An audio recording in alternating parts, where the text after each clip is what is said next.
In May 1940, with France fallen and invasion looming, Britain faced a desperate moment. Winston Churchill, barely a month into his role as Prime Minister, approved a radical plan. If the enemy landed, secret units would vanish underground, then strike from behind enemy lines. These were the GHQ auxiliary units, highly trained, heavily camouflaged and sworn to secrecy under the Official Secrets Act. Around 4,000 men were recruited across Britain, often chosen for their local knowledge and unassuming day jobs. Many, like farmers and clay miners, were exempt from regular service but volunteered anyway. Each unit had 7 men, trained in guerrilla warfare, sabotage and demolition. Their hidden bases were underground with steel roofing and concrete walls, invisible from above. Hammocks were slung between posts, explosives and rations were stashed for weeks of isolation. Even their training manual was disguised as a farming diary. Inside, instructions on how to derail trains, destroy vehicles, and disappear without a trace. This video tells the story of one of those units, known today as the Creech Barrow 7, formed in a quiet corner of southern England, near what is now the Isle of Purbeck. These men prepared to resist with courage, secrecy and local knowledge as their greatest weapons.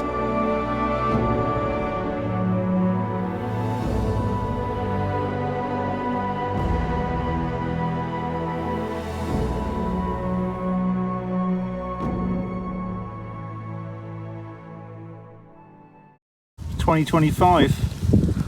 That's my granddad there in the background. And the rest of his unit. Right, so the mission is to go down this track, see if we can find this this bunker. Now I've just actually stopped and talked to a lovely couple, Mr. and Mrs. Bond.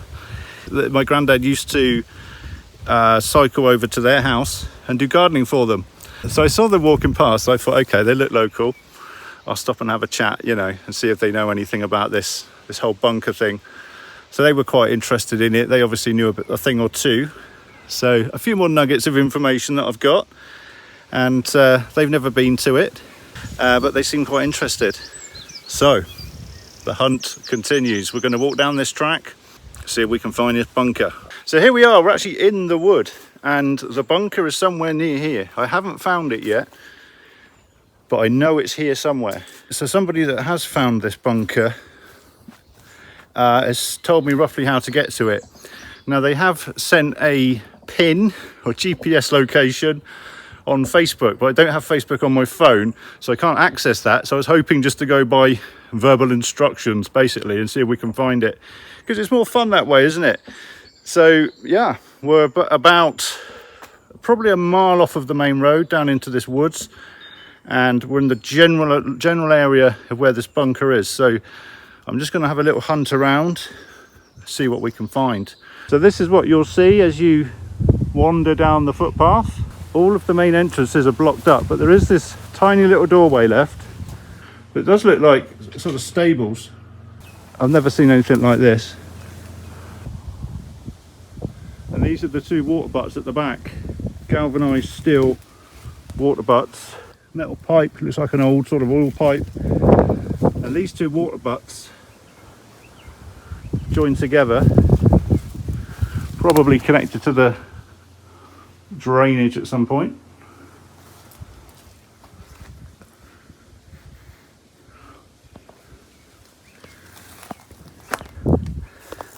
And if we go around the back, we can see there's a pipe here, but no access. So perhaps just to preserve it and to keep people out. So as we're walking, I'm still looking for concrete structures, something that might denote another bunker of some description. Nothing seen at the moment though. Okay, so we found what looks like a bunker.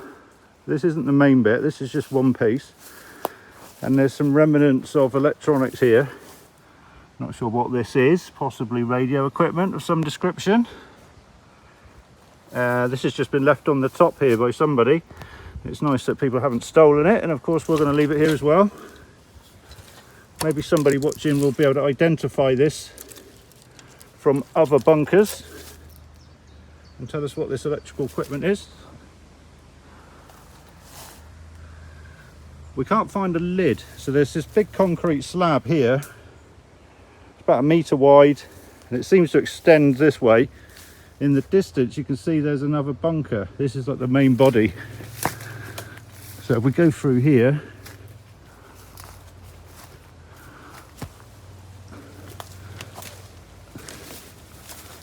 this is quite a big place this. It's about 3 metres wide, 4 or 5 metres long. It's all covered in moss and whatever. But this is a solid concrete form all the way across. And it's got these ridges in. But it all seems to be one big slab. And then there's breeze blocks underneath, which you can see from the side. I've had a scratch around in the dirt and I can't find an access point. There should be a metal fold-up lid. There is a picture of Fred Simpson, who was involved with this base. Back in 2003, I think it was, he came to visit. There's a picture of him holding the lid open. I can't find that lid, it's all covered in dirt. But I suspect it's this end. If we go this way, and off to the side, you can actually see the brickwork. There we go. So it's a sizable bunker. And if we go out a bit more,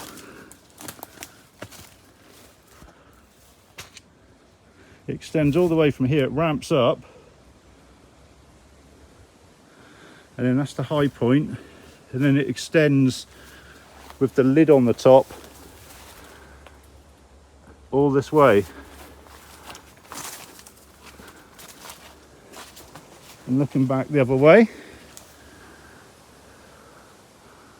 there we go. Like I said, I can't find the lid. It does seem to have subsided.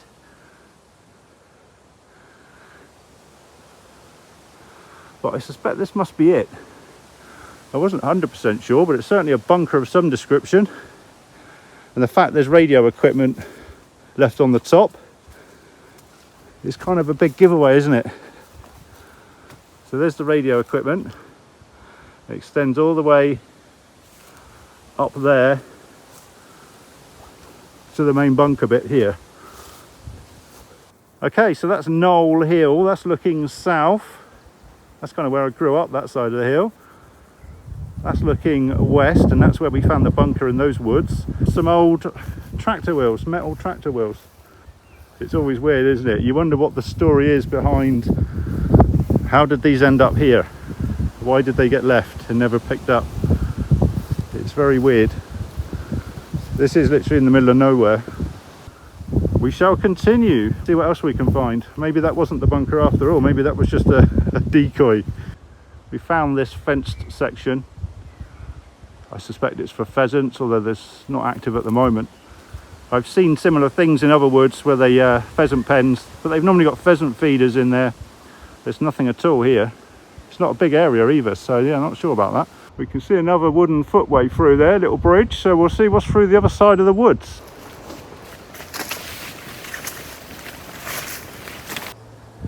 Plenty of bracken. No bunker here. I think we've already found it. Okay, so next job, verify on a map that that is the bunker, and then bring the radio back and activate it. I had a phone call with Dad, and we were talking about the bunker that we're supposed to be finding, and he said, well, you know what, there's another bunker, or there's a plaque that mentions auxiliary guard bunker, because he's been and read it. And the story is there's actually a quarry over here. It's Raymond Brown Quarry, and they extended a few years ago, they extended the quarry and they discovered this bunker thing, so they got people in, you know, to sort it out and whatever. It's all been demolished now, unfortunately, because it's all formed part of the quarry, and it was all knackered anyway, you know. And so what they've done at the new boundary of the quarry, they've put a picnic, a table, or sorry, a seat, and a plaque with all the information about it. So Dad's told me where to find it. So if we go into here, and apparently it's just up round the corner, so we'll go and have a look.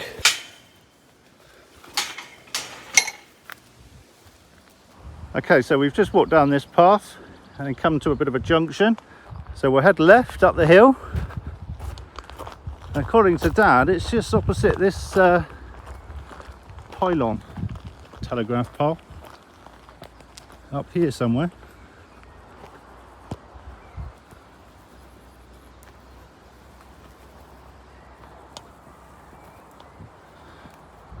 Views of the Purbeck Hills in the distance.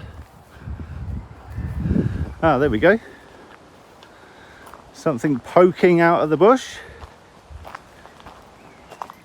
You'd have thought they'd have pointed it the other way, but I guess all this bracken wasn't here. Oh, this is interesting. What have we got here?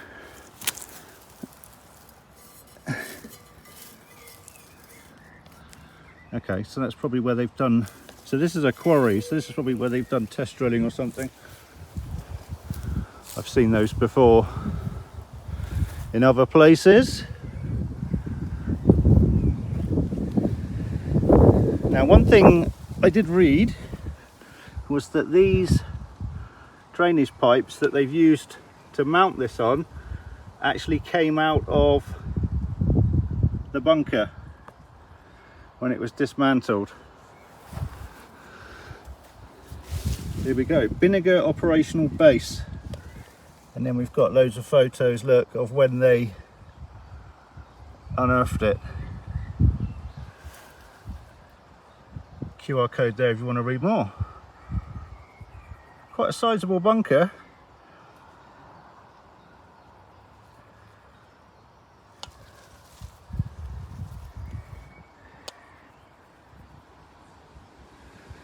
So yeah, this has all been filled in and destroyed now. It's all part of the quarry. This is all that remains, is this plaque and this seat. And if you sit here, views to the south. Beautiful place to come and play radio if you fancy activating this bunker. I've had a chat with Carl, M0ICR, and he's going to get this one added to the list in the next update. So the actual bunker itself would have been back the other side of these trees. I don't know the exact distance. It could be half a mile, it could be 100 meters, I really don't know. But there we go. Okay, let's go back and find our bunker. Well, that was a little bonus, wasn't it? A bonus bunker. So once Carl, M0ICR, gets that added to the list, we'll come back and activate this one. That'll be, yeah, on a nice day. That's a nice place to come and have a picnic and activate a bunker and play on the radio for an hour. So we'll do that. But for now, let's head up this windy road and get back down to where we want to be. The bunker that we found was not the bunker. So what happened on Saturday, after I filmed the footage you've already seen, I went to see Dad and I said, Dad, I found the bunker, come down and have a look. So I dragged him down there. He said, that's not the bunker, Stu, sorry. Anyway, it kind of looked too obvious, didn't it? It was too easily found to be the bunker we were looking for. The equipment, the electronics equipment, didn't really look military. There was something just didn't gel, which is why we kept looking. You know, we kept walking down through the woods further.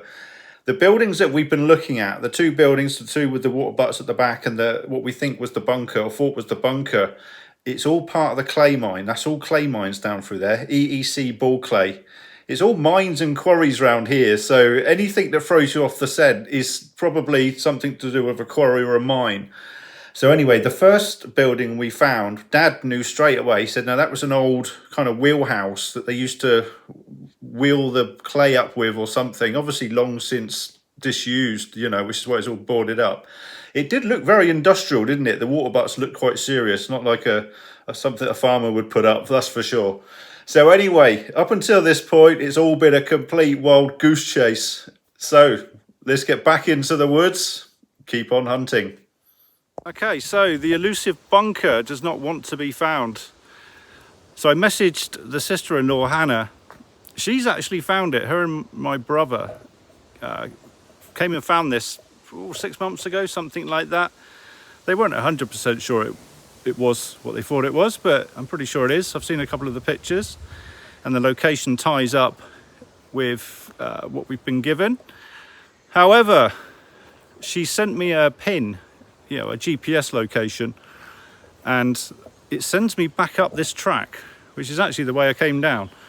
Her instructions say, come down the path, cross the bridge, and turn right. Now there's about 4 bridges. There's this one and then another few. So I think what I'm going to do is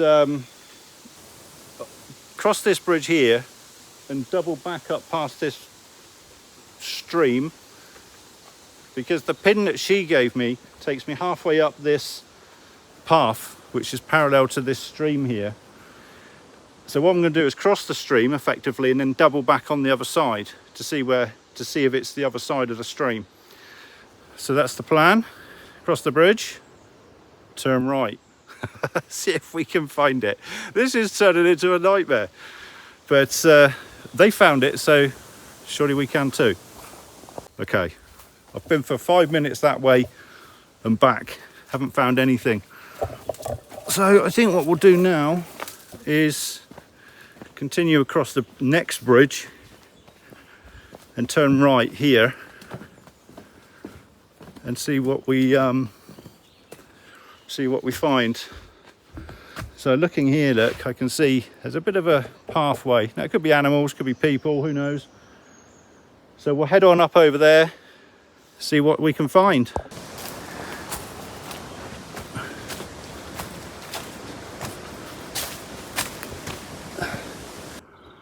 Okay, so we found the bunker. This is the actual real bunker, and sadly there's not a lot left of it. The roofs have all caved in and it extends all up there underneath this bracken.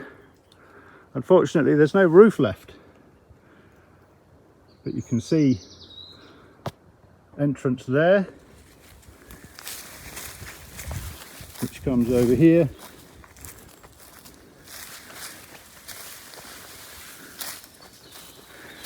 This is the north. From the north, there's the other side of that entrance. There's some drainage pipes there, and it comes all the way down here, and then this would appear to be the main hatch, north facing hatch, entry point. So that would have gone back up into the main area. We can see a pipe sticking up there.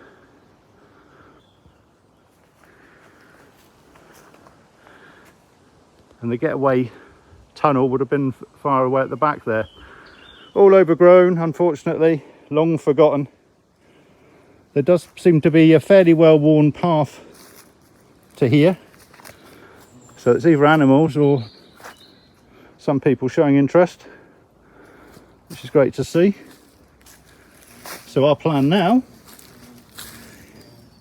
in this shady bit, is get the radio up, or get the antenna up, get on the radio, call CQ for UK bunkers on the air, or worldwide bunkers on the air. I'm completely knackered. It's really hot today, and we're stuck in the middle of a jungle. So as you can imagine, it's quite hot. There's no air. And what actually gave it away, a piece of concrete down here. Random piece of concrete that obviously doesn't belong in the woods. So I was walking from this direction, saw this piece of concrete and figured, okay, that's a big giveaway. So I looked down here and all down over there, nothing, and then decided to take a peek up at the high point, and lo and behold, there we found it. Now the interesting thing is, I approached this position from the other side yesterday when me and Sophie came for a walk. And interestingly, just the other side of this hump is exactly where I said that's where I'd put my bunker if it was up to me, or words to that effect. If we'd have only carried on across the mound a bit more, another 100 meters, we would have found it. There you go. Anyway, at the time we were convinced that other place was the bunker. Not entirely convinced, because it looked a bit exposed. But hey ho, it seemed to match the layouts, the plans. Let's get on the radio. Okay, time to set up the radio and the antenna. We've got a Yaesu 891, a Ultramax 17 amp hour battery. We've got a Mat 40 tuner, which is a random wire tuner, and about 10 or 12 meters long piece of wire. That is everything that we've got. So we'll string that up and see how we get on. That'll work on most HF bands that we care about. We'll probably be on 40 meters. We're going to get on and we're going to call CQ Bunkerfest, and we're going to be using the new Station Master mobile app, which is the main reason we're here, to be honest, is to test this new app. It's not live yet. It will work offline, and it looks something like that. So what you can do in here, go to log, press new. It's on the list here. So we want Church Knoll, this one here. Done. We're ready to log. All we need to do is set our frequency. It's all set up for bunker to bunker. We just press the bunker to bunker button there, enter in their references, and we're off. So let's get the antenna up and start calling. This does link up to Station Master Cloud, by the way, if you want to, this app. So as soon as we go live, if we've got a signal for the internet, it will show us on the Station Master page. All our contacts will be there live, and it all syncs up to QRZ. It even syncs up to, because it's synced up to Station Master Cloud, it will also send off to the QSL master. It will send email QSLs instantly if we want.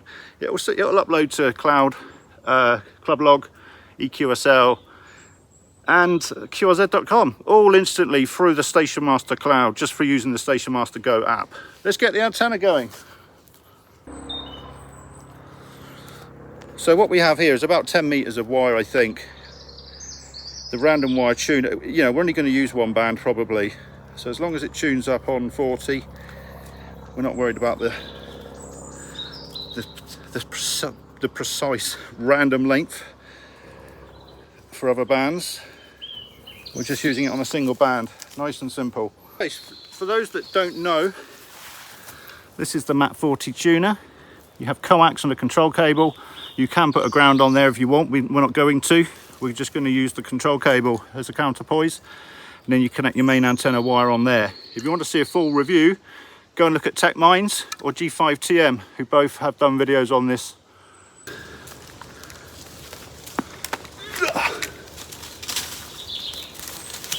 Okay, that was a failure. 3 strikes and you're out, Stu. Don't fall down the hole.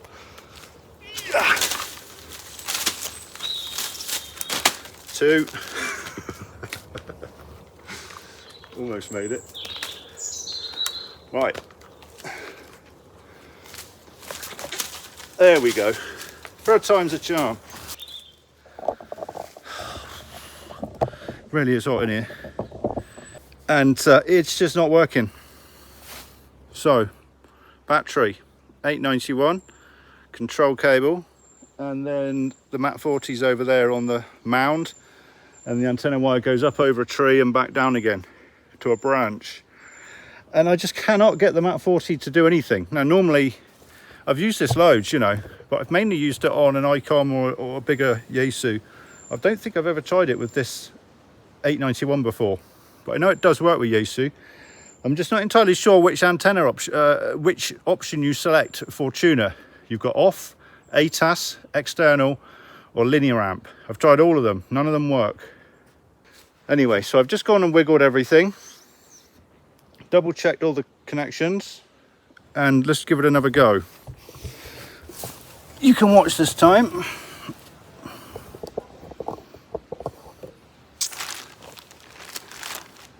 So,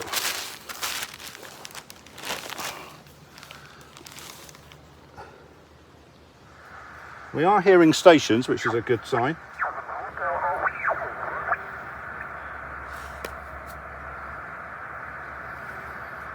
So, tune, nothing. Voila, test, 1, 2, 1, 2, testing. So we'll try, so that's set on linear amp. We'll try external, which I think is the right setting. We'll press the tune button. Nothing, it's not even trying. Voila, 1, 2, 1, 2. Normally you hear the the Mat 40 going mental. You know it's working, and it's definitely not.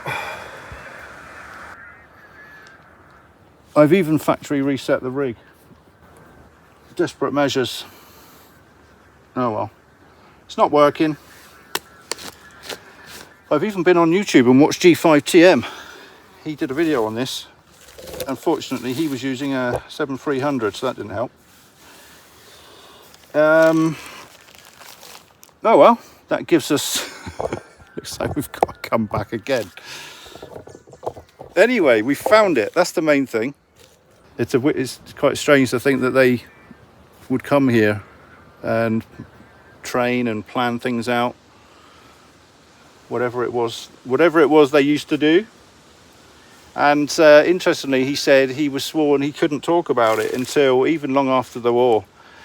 There was their commander, if you like, the chain of command went through somebody that lived in another village where my parents now live, and they weren't allowed to talk about this until that guy had passed away. So Grandad didn't really say much about this until in very recent years, well, I say recent, he died in the late 2000s. Effectively, once all of the guys involved in this had passed, there was this whole scheme, wasn't there, nationally, to put up these memorial stones to remember these people. They were exempt from call-up, so they were lucky, if you like, in that regard. They were told to hide, weren't they? And then let the Jerrys advance and then cause mayhem with the lines of communication and what have you, supply lines. So yeah, to them it wasn't a case of if it's going to happen, it was a case of how long would they have to do this before they actually had to get stuck into it, if you like. Luckily it never happened, thank God. And it's nice that we're still here today to be able to come and remember them and hunt out these bunkers. Okay, so just on the way back now. So we failed to activate it. The Mat 40 tuner didn't work. This really has turned into a right mission. This is the third time I've been here. We found it on the third time. We found a fake one on the first visit, and found lots of interesting other stuff related to clay mining along the way. And now it looks like we've got to come back again. And it's Father's Day. I'm going to drive home. Make an antenna that I can bring. The thing is, it's a jungle. It literally is a jungle. There's no chance of putting up radials or anything like that. It's just, it's a bit of wire wherever you can get it, basically. Which is why I brought the Mat 40 tuner. I thought, a perfect antenna for this situation. Just put out whatever wire you can, hit the tune button, job done. That was the idea. I'm sure it would have worked great if it had worked. And that's just not to be, unfortunately. But hey ho, this is a good excuse to come out again, isn't it? It really is a nice place to be honest. Okay, we're back. We've got a dipole. I've actually taken down my main 40-meter dipole from home, and it took about 5 minutes to take it down. It's propped up on a DX Commander pole and just tied off, so literally 5 minutes to take it down. It was the quickest, easiest solution for a known working antenna. Yeah, it's Bunkerfest weekend, and I've been adamant to activate this bunker for Bunkerfest and use my app for the first time. So let's do it, enough waffling. Here we are back at the bunker. We've got the ICOM 7300, and we've got a dipole, Ultramax battery, and a tripod. 7300's in there, wrapped up in a towel. Couple of phones, we'll log on one, keep an eye on the chat on the other, and the one that I'm holding will be the streaming camera that supplies the internet. There's our dipole at the bottom, and this is the power supply microphone. hopefully it'll work this time. CQ bunkers, CQ bunkers on the air. This is Golf 5 Sierra Tango United Portable. Golf 5 Sierra Tango United Portable for bunkers on the air. CQ. Golf 5 Sierra Tango United Portable. Listening. Mike 7 Juliet November Tango. MM7JNT. Julian, how you doing? Yeah, good to get an unfamiliar call sign into the log. Yeah, well, I could tell you a long story about this bunker. It's taken me 2 days to find it. I'm filming a little mini documentary, so you might get to see that later tonight if I finish the editing. Over. Yeah, copy there, mate. I saw you were doing some test spots there coming up in the cluster there, so kind of smelled that something was going to be happening. I've got your details, 1462, you're 5 and 5 to 55, Roger. Yeah, Roger 55. You're exactly the same. You're crystal clear here in the woods. I'm on a 7300 and I've stolen my regular dipole from the garden for the day. So lovely. And thanks for coming in, Julian. 73. Yeah, no worries, and good to get the slash portable in the log. Enjoy your activation there, mate. Bye-bye. All the best, thanks. QRZ, this is Golf 5 Sierra Tango United Portable at bunker 1462. QRZ. Oscar November 8 Delta X-ray. Oscar Norway 8 Delta X-ray. Thanks for coming in. 57, over. Roger, you're 59, 5 and 9. Thank you, good activity. All the best, thanks. QRZ, Golf 5 Sierra Tango Uniform Portable.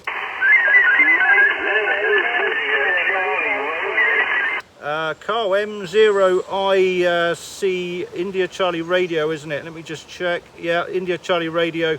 I've got you about 5 and 4, over.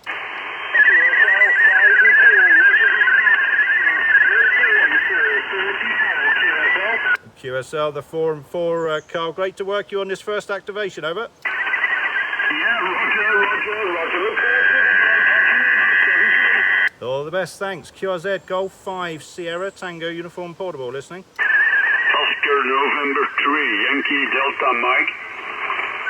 Oscar Norway 3 Yankee Delta Mexico 59, over. Thank you for the 5-9, Stu. Thank you for the 5-9. Yourself, you're 3x7, 3x7 QSL. Yeah, Roger the 3x7. Thanks for hunting, 7-3. Okay, thank you for the activation. Bye-bye, see you again. 7-3. Papa Alpha 1 Hotel. Papa Alpha 1 Hotel, booming 5 and 9. Yeah, 5 and 6, 56. Thank you, 7-3. Foxtrot 6 Oscar Yankee. Friday 6, how are you? Foxtrot 6 Oscar Yankee United, Roger. Roger, sir. 5-9, 59 QLM, FTY QLM. For bunkers on the air, Bunkerfest, QRZ. Mike 0 Delta Charlie X-ray. M0 Delta Charlie X-ray. How you doing, mate?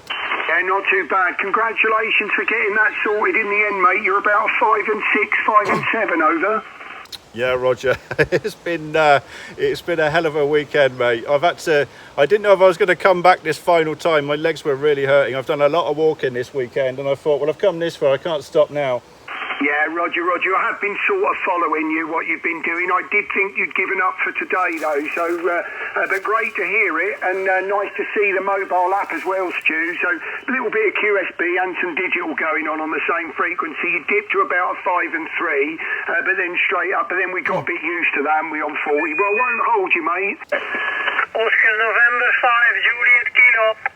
Oscar Norway 5, Juliet Kilo, booming 59, over. Roger, good evening, Oscar Nancy 5, Juliet Kilo, you're 5 and 7. I got all the details, thank you. All the best, 7-3, thanks. QRZ, Golf 5, Sierra Tango United, bunkers on the air. 2 Echo Zero, November Alpha Quebec. Nick, 2E0, November Alpha Quebec. Let me just type you in the log properly. 2E0, November Alpha Quebec. Nick, how you doing, mate? Thanks for hunting me down.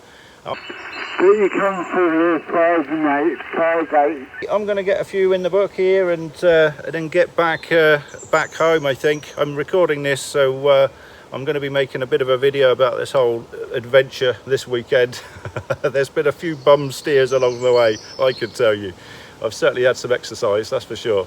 But I need to get over to the dad's house very shortly, so I won't be here for much longer. But I'm glad I was able to get on the air from the bunker at last. Thanks for coming in, Nick. 2E0 November Alpha Quebec from G5 STU Portable. 7-3, mate. Yeah, 10-4, mate. You take care. All the best, thanks. This is Golf 5 Sierra Tango United Portable for bunkers on the air. QRZ. Mexico 3, United X-Ray Juliet. United X-Ray Juliet. I've typed that in wrong. Stand by. Mike 3, United X-Ray Juliet, and that's come up as Gary. Is that right? Over. QSL name's Gary, and you're 5 and 8 will be in Ingleby, Barwick, in the northeast of England. QSL. Yeah, lovely. 55 for you here on the 7300. We've got 100 watts on a very low to the ground dipole, and it is very low today. It seems to be doing the trick. There's no noise in the middle of these woods here, Gary, so great. Thanks for coming in. Beautiful signal. Over. Okay, thanks for that. Hope you get a few more QSOs before you pack in. It'd be worth it after trekking all that way. QSO. Yeah, lovely. I don't mind. I need the exercise anyway. 73, thanks. 73, thanks. Okay. Well, the app was working flawlessly until I got enough into the screen that it met the keyboard. It met the keyboard at the bottom, and it started pushing the keyboard off the bottom of the phone. I know that didn't do that the other day when I was, because I've tested this to make sure it all works properly, and obviously I've changed something in terms of the layout options for a different feature that's then caused that to happen.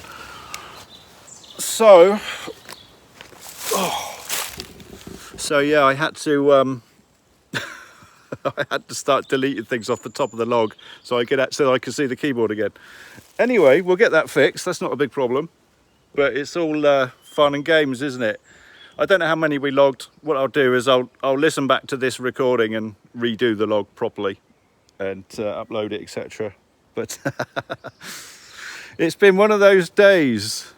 So not only did we had the fuse fell out of the radio, or the cable for the radio, when I pulled that out of the bag this morning. So I thought I'd lost the fuse, but luckily it had fallen out right where I was sat as I was pulling it out of the bag, and I found it.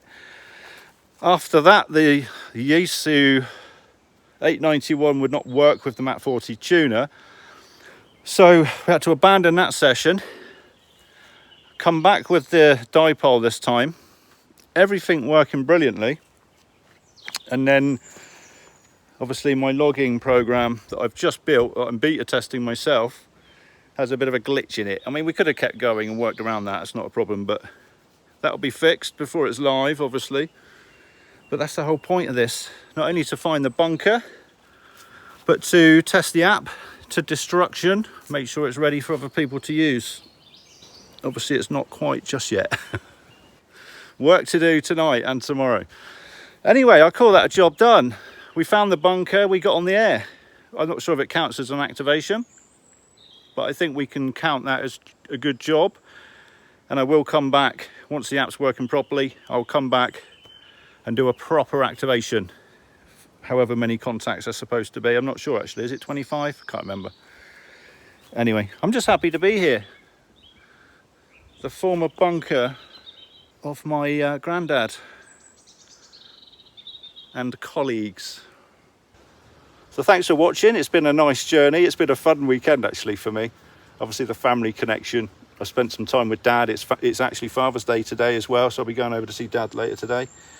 It was his dad obviously that was involved in this, so it's a timely event, and it's Bunker Fest this weekend as well. So we've even found a bunker that isn't on the list as part of this little bunker hunt, and Carl's going to add it to the list in the next update. So cheers, Carl. I look forward to activating that one. And yeah, thanks for following along the journey, and all the people in the background that have been supporting me for this little event. People I've been messaging and what have you along the way. It's been great fun. Thanks. Perhaps I'll do another one soon. And remember to go and check out stationmastergo.com to get the mobile app. It's completely free. There's paid options, of course, there always is. But hey, give it a look. You might like it. Bye-bye.